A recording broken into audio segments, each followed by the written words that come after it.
What's up, folks? Hope you're doing well. Today I'm bringing you another update on Wealth Mountain. So I'm going to talk about the current state of the project, what we can look forward to in a medium to long-term perspective, whatever updates they rolled out, because as you can see, there's a new website, whatever they have sent out already, and what is the overall situation of the Wealth Mountain portfolio. So don't go anywhere.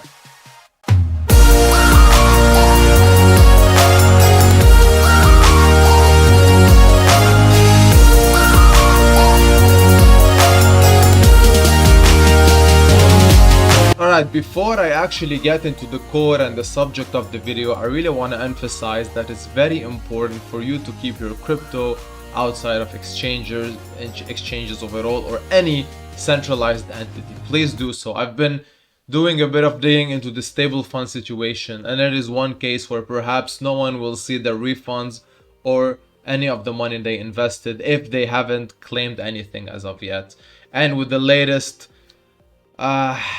contagion of FTX and FTT and whatever has been happening ever since, with the hacker that has taken ETH from FTX and dumping it on the market. So there's a lot of low self-esteem running around. Trust is at a very low point in the space. So please do that. Do not keep any cryptocurrency you own on an exchange. Move them out to a hot wallet, so a MetaMask Trust wallet, or any other wallet that supports your coins or tokens, or called hardware wallet. So with that being said, I mentioned that they did provide a new website, so it's pretty cool. It still sticks with the theme of, mountains and snow on top of them, and high peaks, so high wealth. But now you can enter actually the DApp directly, because now it's only on the Binance Smart Chain, so there's no longer support for other chains. So whatever you had invested on other chains have been all migrated from V1 to V2 on the new chain.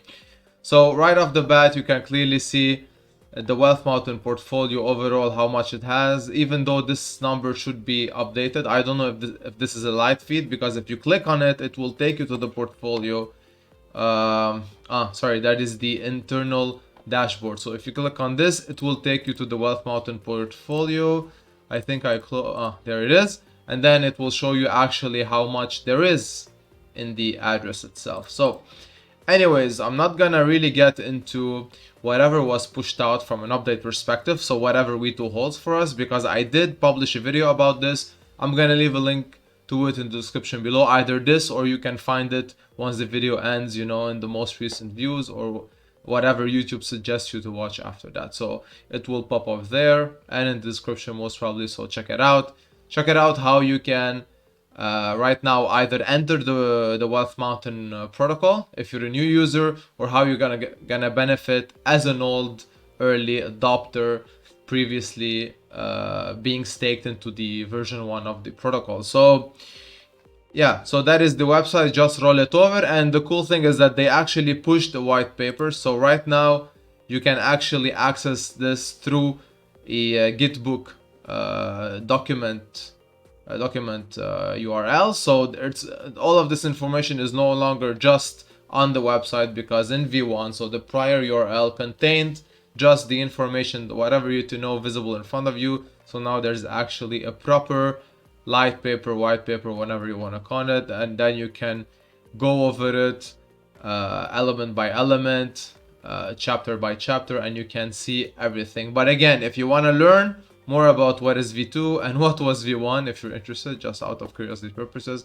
I have videos about all of this on my channel. So speaking of the wealth portfolio dashboard, so they did roll out the first liquidity injection. So they actually put out 50,000 BUSD up for grabs for all the early adopters in V1.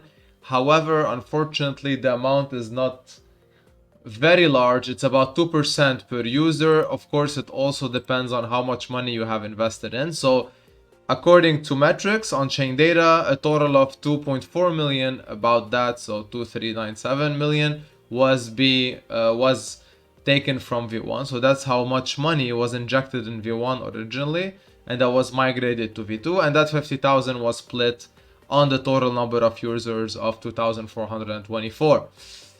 So this is the only available sub product right now in the Wealth Mountain V2 rollout. So there's still a few things to come out. So liquid staking, split staking, I explained these in my previous videos. So I laid out the difference between the two.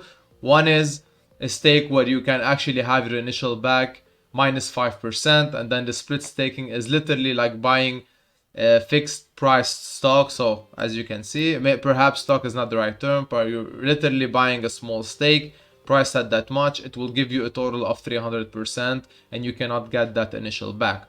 So that is how it goes, and there's a set number of split stakes. So after 150 have been basically would have been bought, you can no longer buy a split stake unless they decide to add more to it. And all of this money is gonna be given into the Wealth Mountain portfolio to generate extra yield. Liquid staking acts a bit differently, where your initial and based on how much you earn, how much you have, in percentage in the pool, will let you earn some yield and return.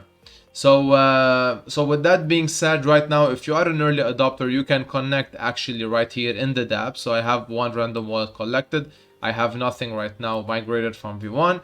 But if you are one of these people who have migrated from V1, you're gonna be tagged as an early adopter. You're gonna have an amount to claim here. It will pop up here, and then you can click on claim, and then it will pop, you know, the MetaMask notification, and then you'll have your money. There's about 20k left for people to claim at the end of the day. I think this will keep running. I don't think they will close it at some point and then take that money back and put it into the Wealth Mountain portfolio, but they will keep it open until the people who need to claim and who can claim will do so. So that's one. Two, there are audits coming soon, and they will release liquid staking and split staking.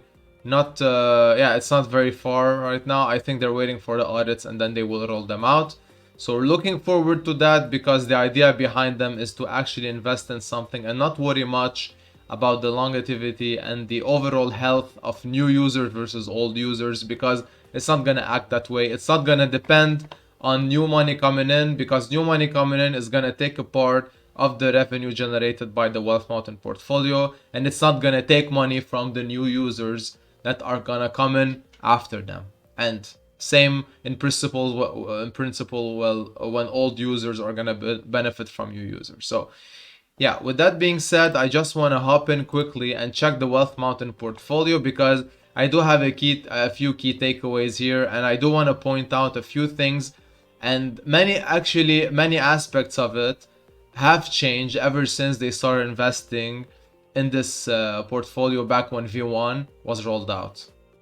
Alright, diving into the portfolio itself, as I mentioned at the beginning, the value here is not accurately reflected in the homepage of the website, so be sure to actually go on the bank and check the situation of the portfolio yourselves. So I did just do a small breakdown here, because if you remember, if you watch any of my previous videos, I did lay out the total number of amount that was invested overall across all of these platforms, and how much money actually there is, and how much money is being generated and could potentially be generated.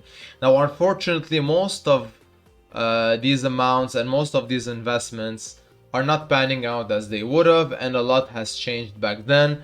And right now, if I go to the sheet where I wanted to show you the ratios between how much money there is sitting stale and how much money there is in protocols that are generating some yield.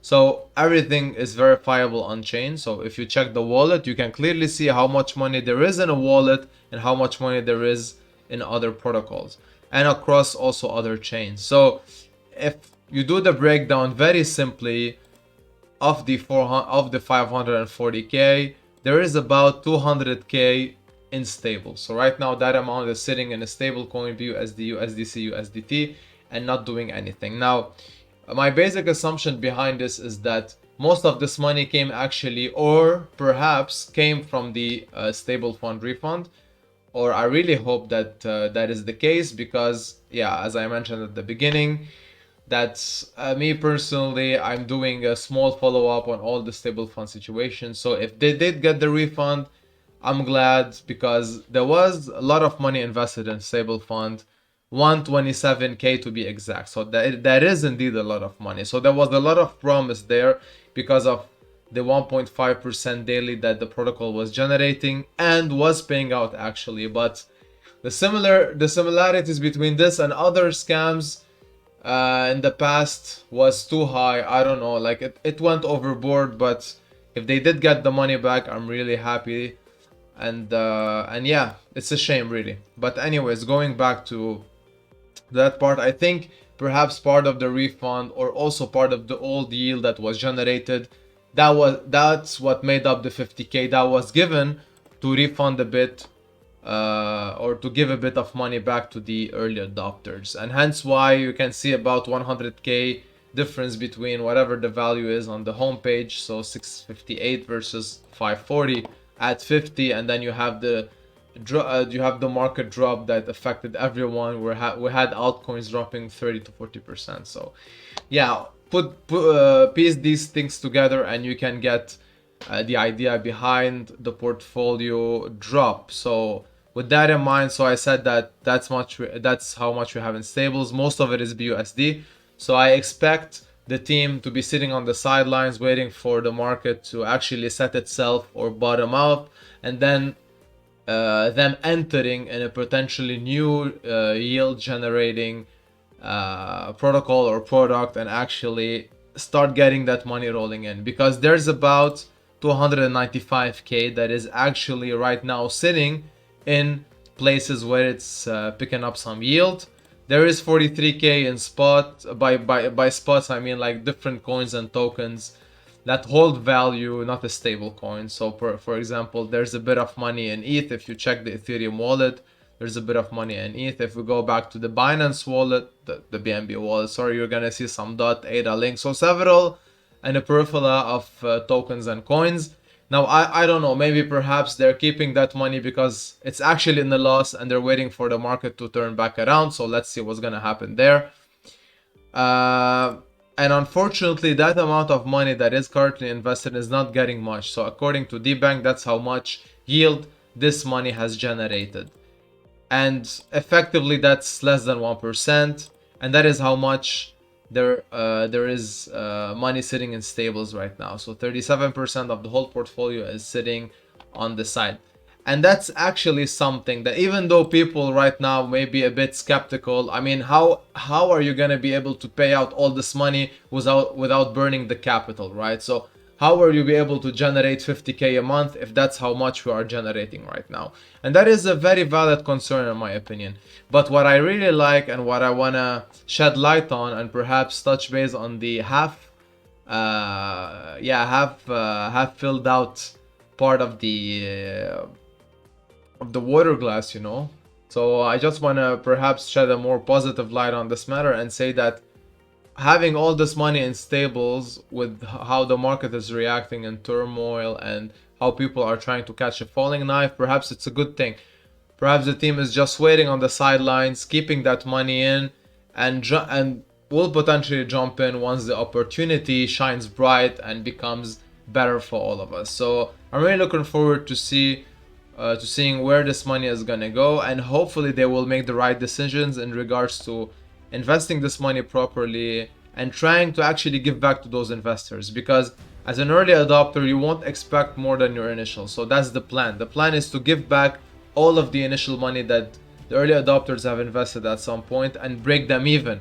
So in order to do that, if we're not generating a lot of money, it's gonna be very hectic to get back 2.4 million to all of these people and also reward the new people that are gonna enter in liquid stakes or split stakes. So challenging times ahead, but I know that the team is transparent and professional, so looking forward to see how they're gonna roll out and how they're gonna deploy their capital and the extra fresh capital that they're gonna be having flowing in the near future. And yeah, I want to see how this portfolio will perform. Alright, that's it from me today. Thank you for sticking around and listening to everything I had to say. Now I really hope I brought you some value with this. I know I rambled a lot and I promised myself I'll try to keep this as short as possible, but I couldn't because there was a lot to talk about, unfortunately. But keep in mind that, like I said, the team is working hard and trying to achieve a better, more prosperous future for all of its investors. And yeah, looking forward to seeing that come into play. With that being said, a sub to the channel would be amazing. It gives us new content creators motivation and perhaps a better drive to dish out this valuable content to everyone, keep bettering it, and expose this word we love the most to more people. And with that out of the way, as always, take care of your finances and trade responsibly. This was Roy with DeFi Ascension. Thanks for watching.